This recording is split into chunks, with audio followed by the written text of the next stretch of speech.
కొడుకు remand period కూడా కన్సిడరేషన్లోకి తీసుకుంటే it's been almost more than 1 month. ఓ రకమైనటువంటి కష్టకాలం నాకు కానీ నా కుటుంబానికి కానీ.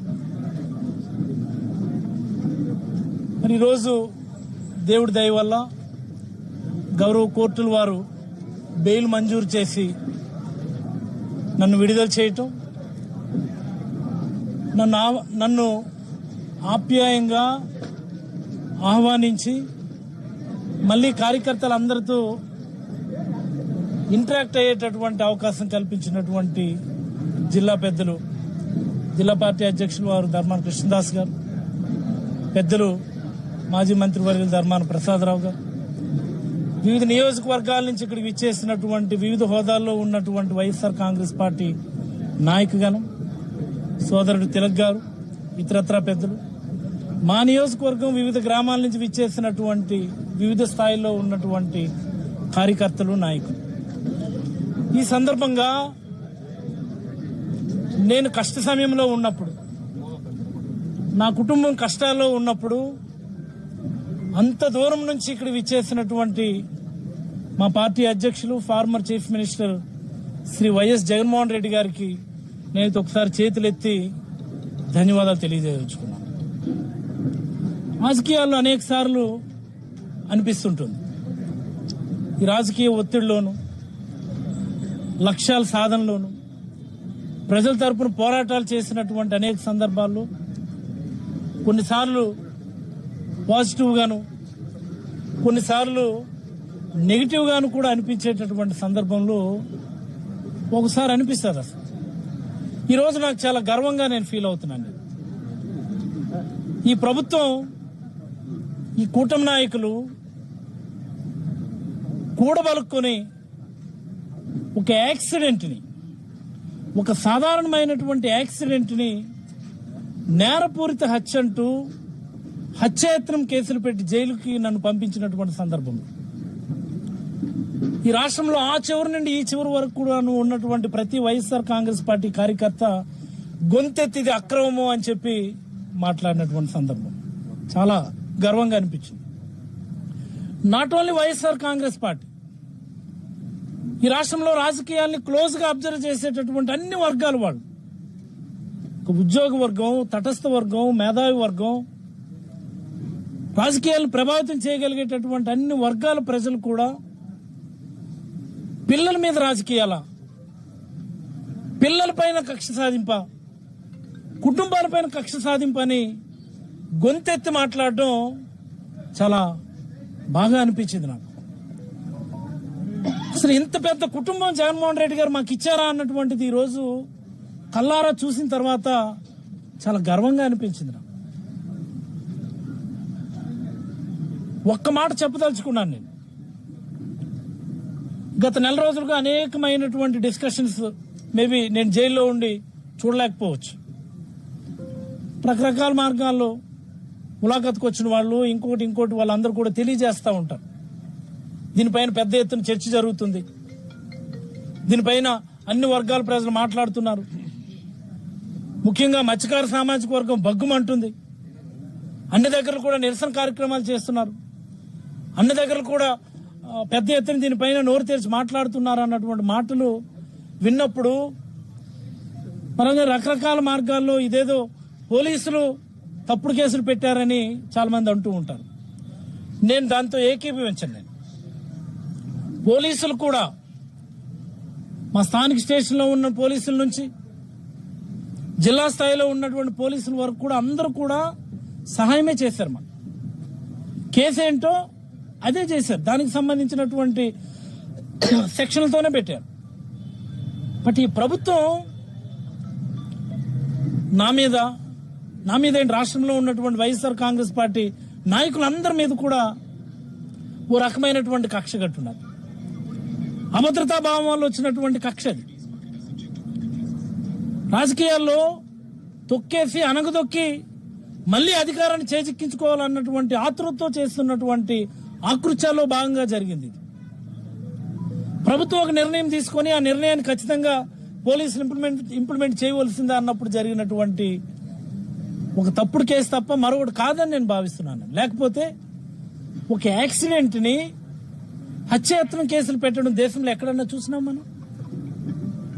ఇలాంటివి అనేక సందర్భాలు ఉన్నాయి మన జిల్లాలోనే. ఎమ్మెల్యేలు పిల్లలే చేస్తున్నారు. ఆ టైంలో ప్రభుత్వం ఎలా స్పందించింది? ఈ యాక్సిడెంట్ జరిగిన తర్వాత రోజునే మా నియోజకవర్గంలో ఒక యాక్సిడెంట్ జరిగింది, దానిలో ఎలా స్పందించింది? అంటే ఈ కేసు కోర్టులో ఉంది కాబట్టి దాని పూర్వపరాలు మాట్లాడడానికి మరి కొంత సమయం తీసుకుంటాను. కోర్టు పరిధిలో ఉన్నప్పుడు వాటి గురించి కామెంట్ చేయడం నాకు పెద్ద ఇష్టం లేదు. ఈ సందర్భంగా అంత దూరం నుంచి వచ్చి ఒక రోజంతా వెచ్చించి మా కుటుంబానికి, మా నియోజకవర్గంలో ఉన్న ప్రతి కార్యకర్తకి ధైర్యం చెప్పడానికి విచ్చేసినటువంటి మా నాయకుడు జగన్మోహన్ రెడ్డి గారికి నేనైతే ముందుగా మరొకసారి ధన్యవాదాలు తెలియజేస్తూ, ఆ రోజు జరిగినటువంటి పరిణామాలు నేను జైల్లో ఉన్నప్పుడు పేపర్లో చూస్తే నాకు అనిపించింది, నాకు ఇన్ని లక్షల మంది ఈ అన్యాయం పట్ల గొంతెత్తుతున్నారా? ఇన్ని లక్షల మంది ఈ అన్యాయం పట్ల కదిలి వచ్చారా? నన్ను జైల్లో పెట్టడం అన్నటువంటిది, అక్రమంగా జైలుకు పంపించడం అన్నటువంటిది, రాజకీయ కక్షతో నన్ను జైలుకు పంపించడం అన్నటువంటిది, ముఖ్యంగా నా కొడుకుని సైతం ముక్కుపచ్చలారన్నటువంటి రాజకీయాలతో సంబంధం లేదు కదా. నా మీద కక్ష తీర్చుకోవడం కోసమని నా కొడుకును కూడా బలి చేయటం అన్నటువంటి దాని మీద ఇన్ని లక్షల మంది అనంతపురం నుంచి ఇచ్చాపురం వరకు గొంతెత్తి నినందించడం అన్నటువంటిది నిజంగా నాకు చాలా గర్వంగా అనిపించింది. నాకు మొదట్లో ఒక భావన ఉండేది, నాకు జైల్లో పెట్టారే నాకు గాని నా కొడుకు గాని, నేనేం తప్పు చేశాను నేను అని ఓ రకమైనటువంటి చిన్న నిరాశాభావం ఉండేది. ఆ రెండో రోజునే దాసన్ వచ్చారు జైలుకి నాకు ములాఖత్ పెట్టుకొని కలవడానికి. అదే సందర్భంగా ప్రసాద్ సార్ సందేశం కూడా నాకు చెప్పారు, నాకు ఆందోళన పడొద్దు, రాజకీయాల్లో ఇది భాగమైనప్పటికీ నిన్ను కక్షపూరితంగా పెట్టడం అన్నటువంటిది ఇది ఈ రాష్ట్రంలోనే ఒక పెద్ద ఉద్యమం క్రియేట్ చేసేటటువంటి అవకాశం ఉందని చెప్పి నాకు రెండో రోజు వచ్చి నాకు ధైర్యం చెప్పారు.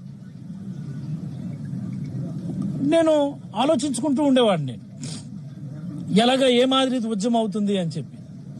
బట్ ఎప్పుడైతే నాయకుడు రావడానికి ఒక నిర్ణయం తీసుకున్నారని మళ్ళీ పెద్దలు నాకు తెలియచేశారు, దీనిపైన రాష్ట్ర వ్యాప్తంగా పెద్ద ఎత్తున చర్చ జరుగుతుంది. ముఖ్యంగా మత్స్యకార సామాజిక వర్గంలో ఇది చాలా ఇన్డెప్త్, ఇది అన్యాయం అని చెప్పి అన్నటువంటి మాట వెళ్తుంది అన్నటువంటి విషయం చెప్పిన తర్వాత జైల్లో పెట్టడం అనే దాన్ని కూడా నేను చాలా సానుకూలంగా తీసుకున్నానని నేనైతే భావిస్తా ఉన్నా. ఈ 3 వారాల టైం నాది, బాబుతో కలిపితే 4 వారాల టైం, మేబీ ఒక దీక్ష లాంటి సమయమే నాకు కానీ నా కుటుంబానికి కానీ. మరి ఈ సందర్భంలో నాకు ధైర్యం చెప్పి, నాకు వెన్ను తట్టి, నాకు అన్ని రకాలుగా సహకరించిన పార్టీలో ఉన్నటువంటి అందరికీ, ఒక చిన్న కార్యకర్త నుంచి రాష్ట్ర అధ్యక్షుడి వరకు, జిల్లా పేదల గురించి అయితే నేనైతే ఒకసారి ప్రత్యేకంగా చెప్పదలుచుకున్నాను.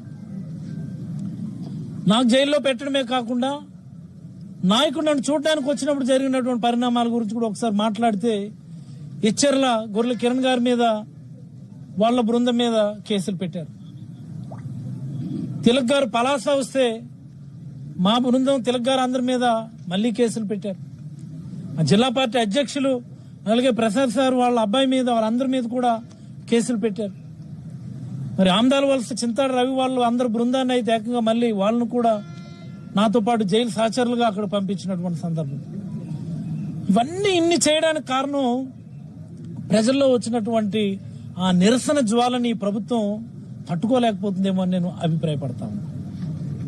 కూటమి నాయకులకి అది కంటగింపుగా ఉందేమో అని నేనైతే అభిప్రాయపడతా ఉన్నాను. అందుకనే ఆ జ్వాలని చల్లార్చాలంటే, అలాంటి ఉద్యమాలను చల్లార్చాలంటే ప్రభుత్వాలు ఎప్పుడు చేసేటటువంటి ఒక తప్పు అణచివేత ధోరణి ఎంచుకోండి. ఆ అణచివేత ధోరణి చంద్రబాబు గారికి ఉన్నటువంటి అపారమైనటువంటి అనుభవాన్ని ఉపయోగించి అణచివేత ధోరణి ఎంచుకొని ఇన్ని కేసులు పెట్టినారు. అది చాలదన్నట్టు ఏకంగా ఒక రాష్ట్ర ముఖ్యమంత్రి స్టేషన్ హౌస్ ఆఫీసర్లతో రివ్యూ తీసుకోవడం అన్నటువంటిది దేశ చరిత్రలో ఎక్కడ లేదు. అసలు దేశ చరిత్ర ఇది మొట్టమొదటిసారి స్టేషన్ హౌస్ ఆఫీసర్లతో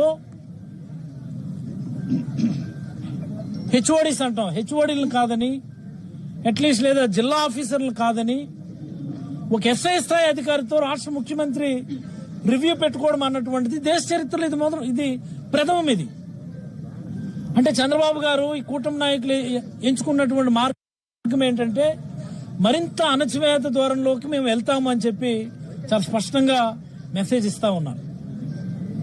చంద్రబాబు గారు గుర్తుపెట్టుకోవాల్సిన విషయం ఒకటే, ఎక్కడైతే అణచివేత తీవ్రమవుతుందో,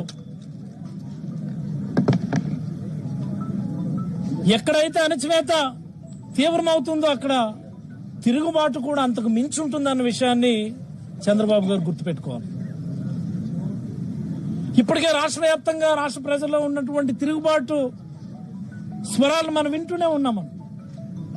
నిన్న కర్నూలు వెళ్ళినప్పుడు ఆ ప్రాంతంలో ఉన్నటువంటి ప్రజల యొక్క గర్జన ఎలా ఉందో మనం చూసాం.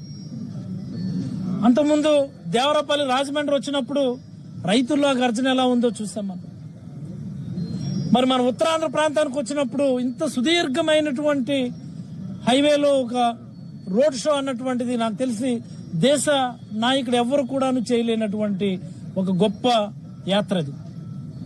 ఇవన్నీ ప్రజల్లో ఉన్నటువంటి ఆ నిరసన స్వరానికి ఓ నిదర్శనంగానే మనం భావించాలి. వైఎస్ఆర్ కాంగ్రెస్ పార్టీకి మరి ముఖ్యంగా ఈ రాష్ట్రంలో ఉన్నటువంటి సాధారణ ప్రజలకి మంచి రోజులు వచ్చినట్టే మనం భావించాలి. మనం కేవలం ప్రతిపక్షంలోనే ఉన్నాం తప్ప మరికొద్ది రోజుల్లో మన నాయకుడు ఈ రాష్ట్ర ముఖ్యమంత్రి పీఠాన్ని అధిష్ఠించబోతున్నాడు అన్నటువంటి దానికి సంకేతంగానే వీటన్నిటిని భావించాలని నేనైతే అభిప్రాయపడతా ఉన్నాను. నేను జైలుకి వెళ్ళాను అన్నటువంటి మాటే గాని నా కోసం ఇంతమంది మా నియోజకవర్గంలో ఉన్న పెద్దలు, జిల్లాలో ఉన్నటువంటి పెద్దలు, రాష్ట్రంలో ఉన్నటువంటి అన్ని వర్గాల వాళ్ళు, మరి మా నాయకుడు, ముఖ్యంగా తటస్థ వర్గాలు ఇంత పెద్ద ఎత్తున గొంతెత్తి మాట్లాడతారని నేను ఒరిజినల్గా అయితే నేను ఊహించలేదు. రాజకీయాల్లో నేనైతే ఒక రకంగా చెప్పాలి అంటే ధన్యుణ్ణి అని నేనైతే అభిప్రాయపడతా ఉన్నా. ఓ రకమైనటువంటిది ధన్యవాదాలు చెప్పడానికి నేను ఈ రోజు మీ ముందు కూర్చున్నానని నేనైతే అభిప్రాయపడతా ఉన్నాను. కష్ట సమయం అయినప్పటికీ సరే ఈ ప్రభుత్వం చేస్తున్నటువంటి దుశ్చర్యలకు, నిరంకుశ విధానాలకు ఇదొక నిదర్శనం. దీనిపైన ప్రజల్లో ఉన్నటువంటి నిరసన స్వరానికి ఇదొక ఎగ్జాంపులరీగా నిలబడిందని నేనైతే అభిప్రాయపడుతూ, నాకు ధైర్యం చెప్పి వెన్నుతట్టి నిలబడి ప్రోత్సహించి ధైర్యం చెప్పినటువంటి అందరికీ కూడా మరొక్క మారు చేతులు జోడించి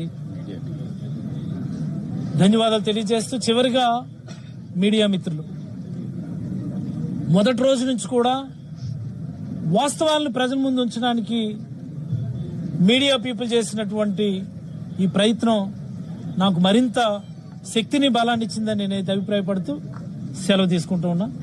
ధన్యవాదాలు.